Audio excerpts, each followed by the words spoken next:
Valorizar a comunicação é fundamental na missão evangelizadora da Igreja Católica, porque a Igreja, a partir da comunicação, anuncia o Evangelho e, pela força desse anúncio, transforma vidas, ajudando na construção de uma sociedade justa e solidária. Por isso, é muito importante compreender como deve ser promovida a comunicação interna nas instituições religiosas. E para falar sobre esse assunto, nós recebemos hoje de forma remota o padre Vítor Simão dos Santos Freitas, ele que é padre da Arquidiocese de Goiânia. Bem-vindo ao programa Pai Eterno, padre Vítor.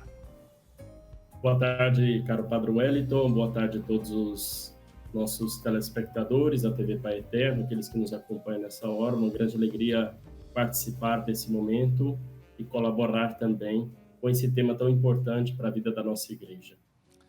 Padre Vítor, quando a gente fala de comunicação, a gente sempre imagina algo que vai para fora de alguém, de algo, de uma realidade, né? E quando a gente diz de comunicação interna, do que especificamente nós estamos falando? Então, eu penso que, como o senhor antecipou, padre Wellington, a gente, quando fala de comunicação, pensa sempre para fora, né? Eu pensava, quando faço uma reflexão sobre esse tema da comunicação interna, eu penso logo no mandato missionário de Jesus, né? Jesus dá a missão aos seus discípulos e envia, né, para a missão. Ide e anunciai, né? E o ide, a gente parte então para fora, né? Só que a gente esquece que esse mandato missionário ele está no final do Evangelho, né? No final do Evangelho de Marcos, no final do Evangelho de Mateus. E assim, então, a gente tem que entender que antes de Jesus enviar os seus discípulos para o cumprimento da missão de anunciar a Boa Nova, Jesus, então, preparou os discípulos, né? E nesse preparar entra, então, o espaço da comunicação interna, né? Que é aquilo que Jesus fez durante o cumprimento da sua missão na Terra, como Filho de Deus. Ele primeiro comunicou o reino para aquele grupo dos discípulos e depois ele também acompanhou as dificuldades que eles encontravam entre eles, né? O que nós poderíamos chamar de uma comunicação vertical e de uma comunicação horizontal, né? Jesus primeiro comunicou o reino para eles e depois colaborou, acompanhou para que eles pudessem também harmonizar essa informação, essa mensagem da comunicação do reino, para que depois eles pudessem ir e partir em missão, né? Então, acho que se a gente olha essa ideia do Evangelho, a gente também entende a importância da comunicação interna, né? Então, entender primeiro o que é a comunicação interna, depois a gente também poder tomar consciência da sua importância e também reconhecer, isso é fundamental, reconhecer a confiança como um elemento essencial para a comunicação interna. Eu acho que esses passos aqui nos ajudam a compreender a importância e depois a gente poder promover essa comunicação interna nas instituições, nos organismos, nas pastorais, nos grupos e em todos os ambientes do grande organismo que é a Igreja. E, padre Vítor, quando a gente olha para a palavra de Deus, nós reconhecemos Jesus como esse modelo de comunicador, né? É um homem que soube fazer uma comunicação nesses dois âmbitos, de modo fundamental para que o sucesso dessa mensagem acontecesse até os dias de hoje. Exatamente. Olhar para, como eu trouxe a imagem do mandato missionário, né, a ideia do mandato missionário, e a gente aproximar isso da realidade de hoje, nós podemos, com muita tranquilidade, dizer que nós continuamos a cumprir, né, o mandato, porque nós continuamos a fazer, nós continuamos a levar a missão, né? Levar o conteúdo, a mensagem do reino às pessoas, né? Agora, o que nós precisamos nos questionar, e aí trazendo então a imagem de Jesus, é sobre a efetividade, a eficácia dessa missão, né? E aí entra outra vez a comunicação interna, né? Porque simplesmente fazer a missão, nós garantimos a sua eficiência, né? mas a sua eficácia, a sua efetividade, ela depende de uma comunicação interna, e que muitas vezes nós não nos preocupamos porque imediatamente somos embalados pelo mandato missionário, né? O ID, e ficamos no ID e vamos, efetivamente, mas faltamos com a eficácia, né? Então, a eficácia seria nos perguntarmos se nós alcançamos o objetivo, porque nós comunicamos a mensagem do Evangelho, nós levamos a Boa Nova, mas será que nós estamos alcançando o coração das pessoas para essa transformação? Como o senhor abriu o quadro de entrevista dizendo que a igreja precisa comunicar o Evangelho para transformar as realidades sociais, então essa pergunta nós precisamos fazer, né? E quando nós fazemos essa pergunta, nós então entendemos a importância de cuidar, de zelar dessa comunicação interna. E aí a comunicação interna exige também um projeto de comunicação para a paróquia, para a diocese, para as outras atividades da vida da igreja. Agora, Padre Vitor, quando a gente fala às vezes de comunicação, e durante um tempo foi assim na igreja, muitas pessoas pensavam que se restringia ao grupo específico ali dos pasconeiros, né, dos membros da pastoral da comunicação. Mas quando nós falamos de comunicação interna, apesar do termo comunicação interna, nós estamos falando de um universo muito maior. Exatamente, porque envolve todos aqueles que nós chamamos de agentes ativos, né, da missão. Ou seja, os discípulos e missionários. Somos cada um de nós quando nós nos reconhecemos como missionários, como discípulos, como batizados. Nós assumimos esse mandato missionário, né? Então, se nós assumimos, nós temos que tomar consciência. E quando tomamos consciência, nós precisamos, então, nos comprometermos. Não é exclusivo da pastoral de comunicação, não é exclusivo dos profissionais de comunicação levar essa mensagem. E ela não se restringe simplesmente aos meios tecnológicos de comunicação, né? Então, por isso, nós precisamos nos organizarmos e promovermos cada vez melhor e de forma mais organizada essa comunicação interna, né? E eu penso muito mais do que a eficiência, né? Falando de eficácia, a gente também deve pensar no nosso testemunho de comunhão, né? Porque é a comunicação interna que torna expressiva a comunhão no cumprimento da missão. Acho que isso é uma coisa bela e que nós precisamos analisar nos nossos dias, porque nós corremos o risco de simplesmente usar dos meios tecnológicos, mas sem nos preocuparmos com esse testemunho de comunhão. E aí falamos muitas coisas, levamos muitas informações, mas a formação não tem. A informação que nós oferecemos não tem, muitas vezes, comunhão, não tem harmonia, e aí nós corremos o risco do contra-testemunho.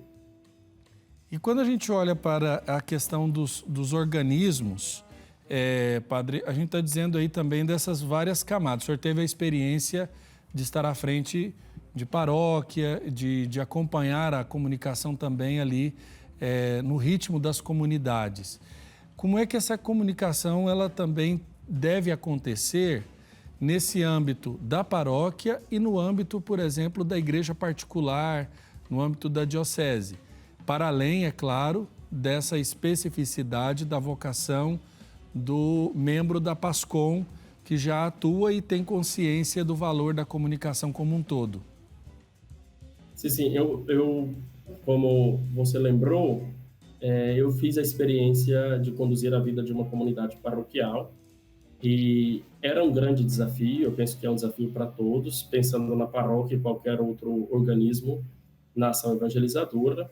É sempre um desafio, porque nós corremos o risco sempre de transmitir essa responsabilidade para a PASCOM, né? As paróquias que têm PASCOM, porque muitas paróquias nem mesmo têm esse serviço da PASCOM, ou porque não tem necessidade, eu não sei, porque depende da realidade de cada comunidade, ou talvez porque não tem ainda a estrutura, mas enfim, quando tem a PASCOM, nós não podemos nos iludirmos que essa seja uma missão simplesmente da pastoral de comunicação.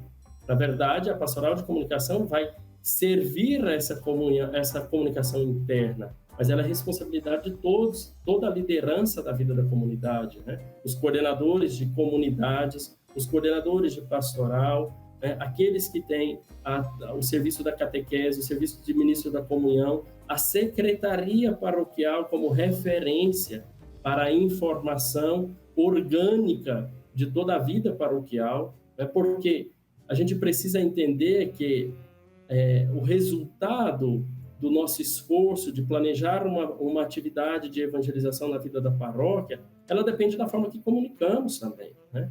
Não adianta que façamos um belo projeto, né, de uma atividade de evangelização, de uma ação evangelizadora na paróquia, um projeto pastoral, e não sabemos transmitir esse projeto, né?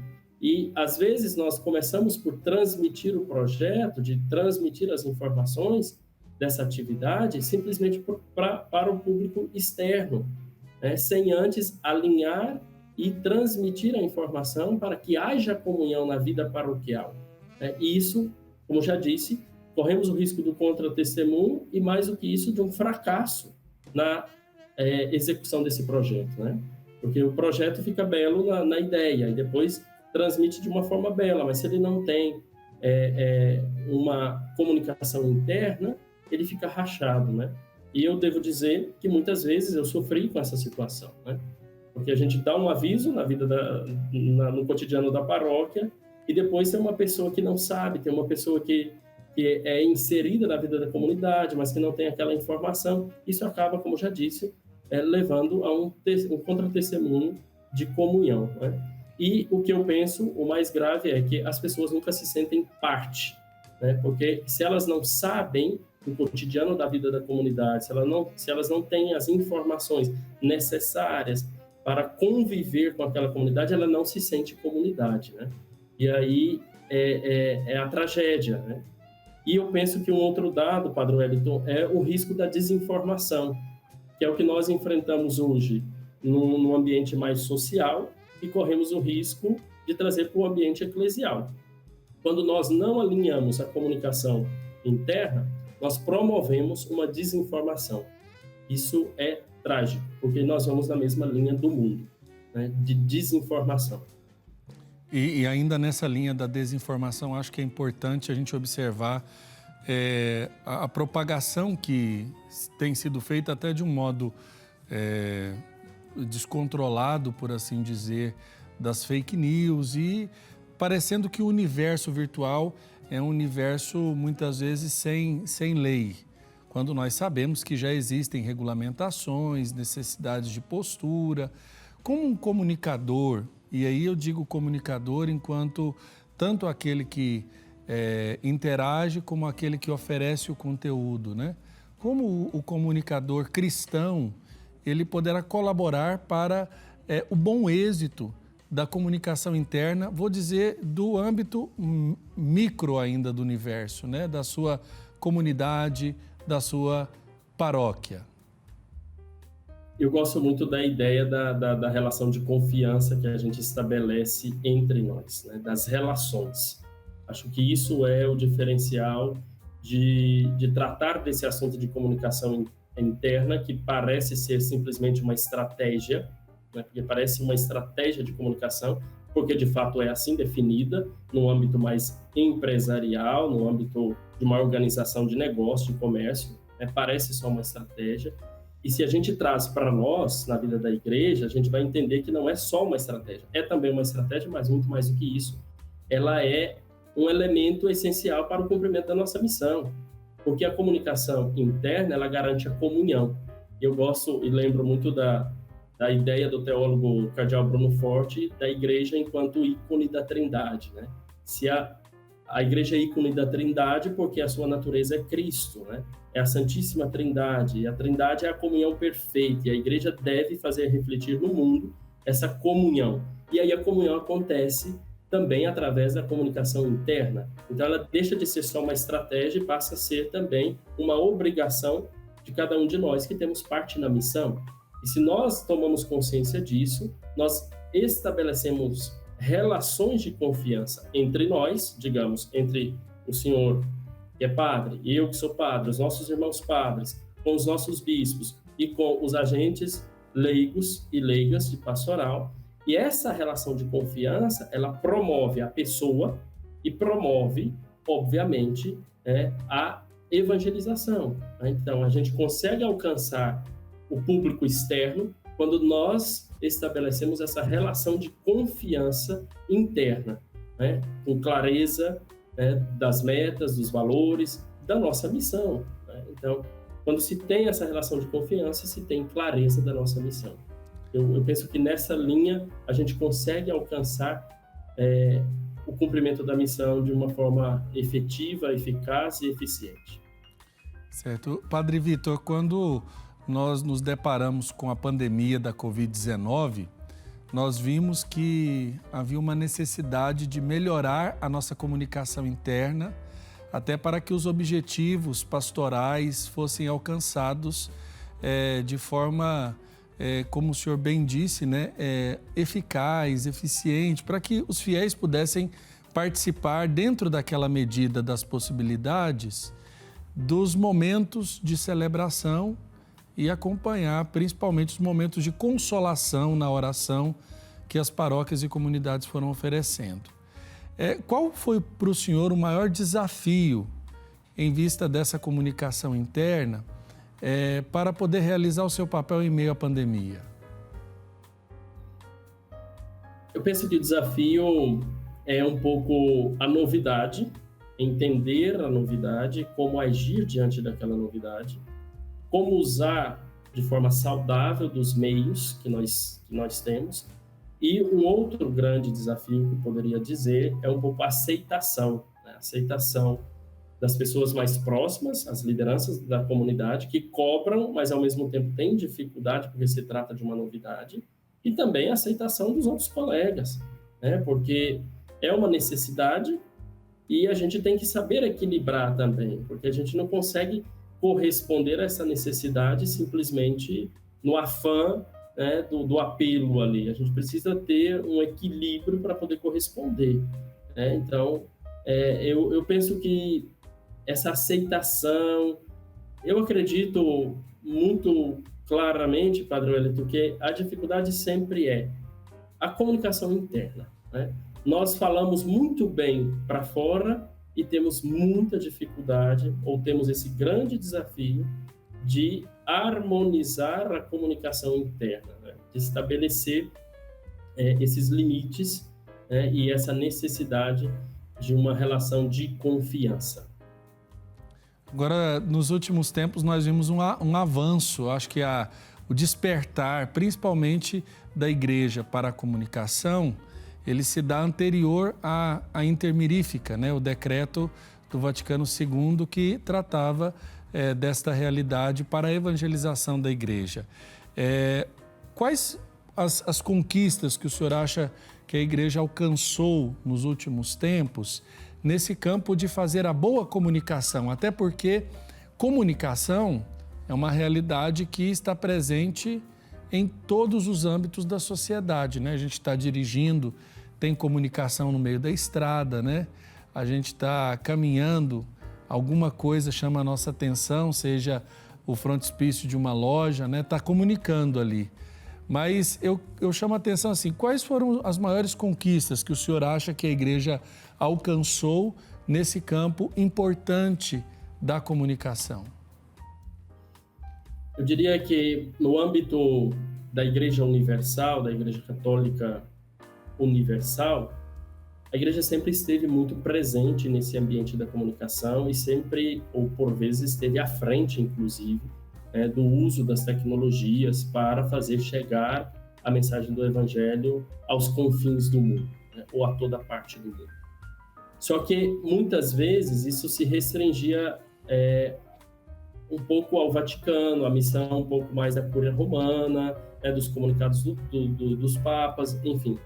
Eu acho que um grande avanço foi fazer com que a Igreja inteira pudesse ter acesso e pudesse potencializar o anúncio do Evangelho, da Boa Nova do Evangelho, do conteúdo do Reino, foi potencializado, né? Eu acho que o acesso maior e a profissionalização desse uso dos meios tecnológicos para comunicar a mensagem do Evangelho. Acho que um pouco disso, né? A potencialização. Ficou muito acessível e a igreja soube usar. É claro que nós precisamos cuidar muito ainda e a gente pode fazer muito mais se a gente cuida, para que a gente possa cumprir melhor a nossa missão. Padre Vitor, quero agradecer a oportunidade que o senhor nos dá nessa tarde da nossa conversa. Forte abraço, sucesso nos seus estudos, tudo de melhor. Grande abraço, Padre Wellington, e a todos os que nos acompanham nessa hora do programa.